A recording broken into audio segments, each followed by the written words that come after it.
तर फ्रेंड या व्हिडिओमध्ये आपण डिस्कस करणार आहे निफ्टी बँक निफ्टी आउटलुक सोबतच इंट्राडेमध्ये कशाप्रकारे आपण ट्रेड प्लॅन करू शकतो त्यामागचं लॉजिक काय असणार. चला तर आपण स्टार्ट करू. सगळ्यात पहिल्यांदा जाऊया आपण Nifty on daily time frame जर का आपण बघायला गेलो तर ह्याच्यामध्ये आज जे मार्केट ओपन झालं directly gap up market open झालं, त्यानंतर मार्केटमध्ये पॅनिक सेल ऑफ आला होता. ओके, जर का आपण थोडंसं आपण जर का आपण क्रॉस चेक करायला गेलो याच्यामध्ये देन आजच्या मार्केटमध्ये जी कॅन्डल बनली आहे ओके, ते टाईप ऑफ इनसाइड कॅन्डल याच्यामध्ये बघायला भेटते की ज्याच्यामध्ये जी की मदर कॅन्डल आहे त्याचा पण कलर रेड आहे आणि ती जी बेबी कॅन्डल आहे त्याचा पण कलर रेड आहे.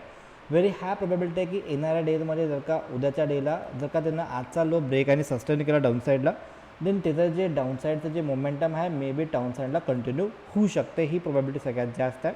आणि हे जे लो आहे ओके, जे की मदर कॅन्डलचा लो आहे हा पण मे बी एखाद्या वेळेस जर का ब्रेक झाला तर मार्केटमध्ये आपल्याला लवकरच एक 22,300 ते 22,200पर्यंतचं पण टार्गेट लवकरच बघायला भेटू शकते. मार्केटसाठी एक स्ट्रॉंग लेवल सपोर्ट लेवल आहे, एक आहे 22,200चा, त्यानंतर आहे 22,300च्या आसपास. ॲक्च्युअली जर का आपण मेजर टाईम फ्रेम जर का आपण ॲनालिसिस करायला गेलो on a major time frame मार्केटचं जे स्ट्रक्चर आहे कुठं पण निगेटिव्ह बनलं नाही आहे, अजून पण पॉझिटिव्ह आहे आणि मार्केट थोडंसं कन्सॉल्टेशन करायचा प्रयत्न करतं जे की हेल्दी असू शकते.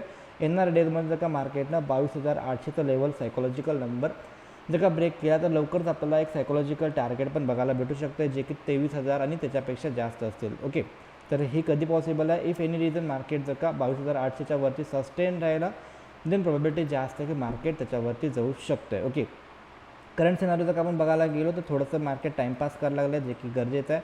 कन्सॉल्टेशन होऊ दे आणि कन्सॉल्टेशन झाल्यानंतरनं ज्यावेळी ब्रेक होईल रेंज ब्रेक येईल त्यानंतर एक चांगली मोमेंटम एक्सपेक्टेड राहू शकते. उद्याच्या काय लक्षात ठेवायचं आपल्याला तर दोन गोष्टी आपल्याला लेवल उद्याच्याला लक्षात ठेवायच्या आहेत. एक आहे आजचा हाय आजचा लो व्हेरी इम्पॉर्टंट असणार आहे बिकॉज हे आहे आपलं inside candle.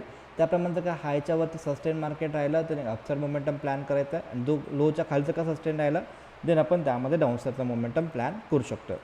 If any reason ह्याच्यामध्ये काय पण चेंजेस राहिले देन आपलं जे फ्री टेलिग्राम चॅनल आहे त्याच्यामध्ये व्हिडिओच्या डिस्क्रिप्शन सेक्शनमध्ये लिंक आहे ती तुम्हाला अपडेट देण्यात येतील. आता जर का आपण चेकआउट करायला गेलो की जसं की आपण आज पण ह्याच्यामध्ये अपडेट दिला होता ऑलरेडी टेलिग्राम चॅनलमध्ये की मार्केटसाठी एक स्ट्रॉंगेस्ट रेजिस्टन्स लेवल आहे जे की 22,580पासून स्टार्ट होते ऑलमोस्ट 630च्या आसपास आहे आणि त्याच्या आसपास कुठल्या पण प्रकारे निगेटिव्ह प्राइस ॲक्शन बनला देन व्हेरी हाय प्रोबॅबिलिटी की मार्केट इथून रिव्हर्स येऊ शकते. ओके, तर परफेक्ट वर्कआउट झालं आहे. आजच्या सेशनला मार्केट गॅपअप ओपन झालं होतं, त्यानंतर आपण जे लेवल प्रोव्हाइड केले होते त्या लेवलपासूनच मार्केट एक्झॅक्टली डाऊन साईडला मोमेंटम आला होता. बँक निफ्टीमध्ये पण आपण लेवल प्रोव्हाइड केले होते, तिथून मार्केटमध्ये अपसाईड रॅली आली आहे. ओके, आता उद्या जर आपण कशाप्रकारे ह्याच्यामध्ये प्लॅन करू शकतो जर का आपण चेकआउट करायला गेलो याच्यामध्ये तर मार्केटमध्ये एक मेजर सेल ऑफ आला, त्यानंतर मार्केट गॅपअप जायचा प्रयत्न केला, परत मार्केटमध्ये पॅनिक सेल ऑफ आला आहे. आता ह्याच्यामध्ये इंटरेस्टिंग राहील की जोपर्यंत मार्केट 22,600 आणि 22,350च्या मध्ये आहे तोपर्यंत आपल्याला एक चॉपी मार्केट एक साईडवे मार्केट बघायला भेटेल. त्यानंतर ज्यावेळी मार्केट हे रेंज ब्रेकआउट देईल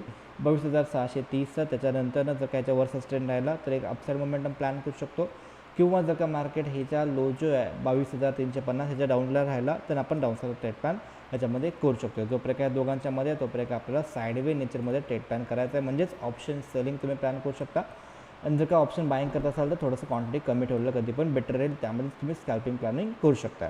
इफ एनी रिझन याच्यामध्ये जर का सपोज मार्केट फ्लॅट ओपन राहिलं कन्सॉलिडेट केलं बऱ्याच टाईम कन्सॉलिडेट केलं आणि जर का आजचा लो ब्रेक केला तर ह्याच्यामध्ये स्कॅल्पिंगला एक डाऊनसाईड मोमेंटम पॉसिबल आहे. ते की आपला जो लो आहे 22,300 ते 22,350च्या आसपास पण एखाद्या वेळेस मार्केट यायचा प्रयत्न करू शकतो. जर का मार्केट मेजर डायरेक्टली गॅपडाऊन तयार झाला, गॅपडाऊन जर का ओपन झाला आणि जर का मार्केट 22,200पासून जर का 22,300च्या आसपास जर का त्यानं पॉझिटिव्ह प्राइस ॲक्शन दाखवला देन आपण याच्यामध्ये रिव्हर्सल ट्रेड प्लॅन अपसाईडचा करू शकतो आहे. मार्केटनं ह्याच्या आधी मल्टिपल टाईम ऑलमोस्ट 1, 2, 3, 4 टाईम ह्याच्यामध्ये मार्केट अपसाईड रॅली केलं आहे ह्या लेवलला, तर थोडंसं लेवल वीक पण असू शकतं आहे. इफ एनी रिझन मार्केटनं आता जर काही लेवल ब्रेक केलं तर market multiple time already tested आहे, जर काही ब्रेक केलं तर चान्सेस व्हेरी हाय की मार्केटमध्ये फर्दर पॅनिक सेल ऑफ येऊ शकतो आणि इनसाइड कॅन्डलप्रमाणे पण तो पॅनिक सेल ऑफ कंटिन्यू राहायची प्रोबॅबिलिटी सगळ्यात जास्त आहे. जर का मार्केटमध्ये पॅनिक सेल ऑफ कंटिन्यू राहिला आणि जर का मार्केट येणाऱ्या डेजमध्ये 22,200चं पण लेवल जर का ब्रेक केलं तर स्ट्रॉंगेस्ट लेवल आहे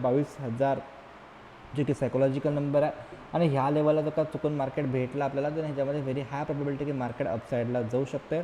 22,055 22,000च्या आसपास जर का मार्केट आला, सायकोलॉजिकल नंबरच्या आसपास जर का आला तर रिव्हर्सर आपण ट्रेड पण ह्याच्यामध्ये क्रिएट करू शकतो. जर का मार्केट गॅप अप ओपन झालं आणि मल्टिपल टाईम कन्सॉलिडेट केलं आणि जर का हायच्या वरती सस्टेन राहिला देन आपण ह्याच्यामध्ये स्कॅल्पिंगला अपसाईडचा ट्रेड पण करू शकतो. बेटर वे राहील की जर का 22,630च्यावर सस्टेन राहिला तर आपण ह्याच्यामध्ये अपसाईडचा ट्रेड पण क्रिएट करू शकतो, जो की ह्याच्यामध्ये एक टाईप ऑफ डब्ल्यू पॅटर्न पण ह्याच्यामध्ये क्रिएट होत आहे. ओके, आता हे 2 लेवल आहेत. जर का मार्केट सपोज गॅपअप होऊन जर का कन्सॉलिडेशन करून जर का ब्रेक केला तर व्हेरी हाय प्रोबॅबिलिटी की मार्केटमध्ये एक अपसाईड मोमेंटम प्लॅनिंग होऊ शकतं आहे.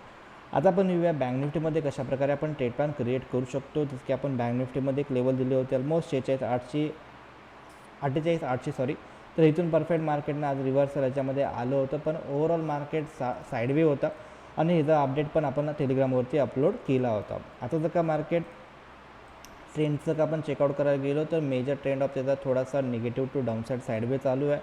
तर जोपर्यंत मार्केट हे जे 2 लेग आहेत ह्याच्यामध्ये जर का मार्केट ओपन झालं तर व्हेरी हाय प्रोबॅबिलिटी की कन्सॉलिडेशन फेज राहू शकतं.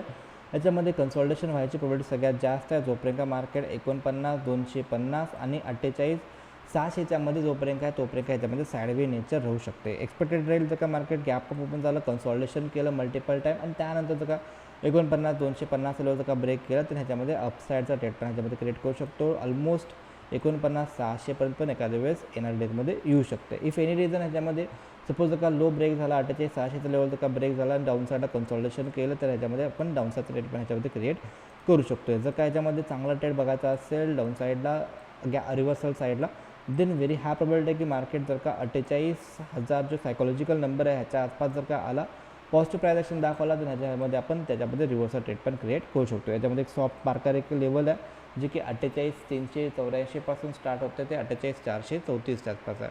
तर ह्या लेवलच्या आसपास 43च्या आसपास आहे. तर ह्या लेवलच्या आसपास जर का पॉझिटिव्ह प्राइस ॲक्शन दिसला देन आपण ह्याच्यामध्ये पण अपसाईड ट्रेड पण ह्याच्यामध्ये क्रिएट करू शकतो. डायरेक्टली जर का गॅपअप झाला आणि जर का मार्केट 49,250च्या वरती ओपन राहिला तर पहिले 15-20 मिनटं आपण चेकआउट करूया कशाप्रकारे त्यामध्ये सस्टेन राहते. हे सस्टेन राहायला देन कन्सॉलिडेशन करून एक त्याच्यामध्ये एक अपसाईड मोमेंटम प्लॅन होऊ शकतो. ऑलमोस्ट 49,600च्या आसपास जर का कन्सॉलिडेशन नाही राहिलं, फेल्युअर आलं तर मे बी गॅप फिलिंग होऊ शकते. ओके, तर हे लेवल्स आहेत. जर का याच्यामध्ये काय पण चेंजेस राहिले देन आपलं जे फ्री टेलिग्राम चॅनल आहे त्याच्यावरती जरूर अपडेट देण्यात येतील. भेटू आपण नेक्स्ट व्हिडिओमध्ये. तोपर्यंत जय हिंद, जय महाराष्ट्र.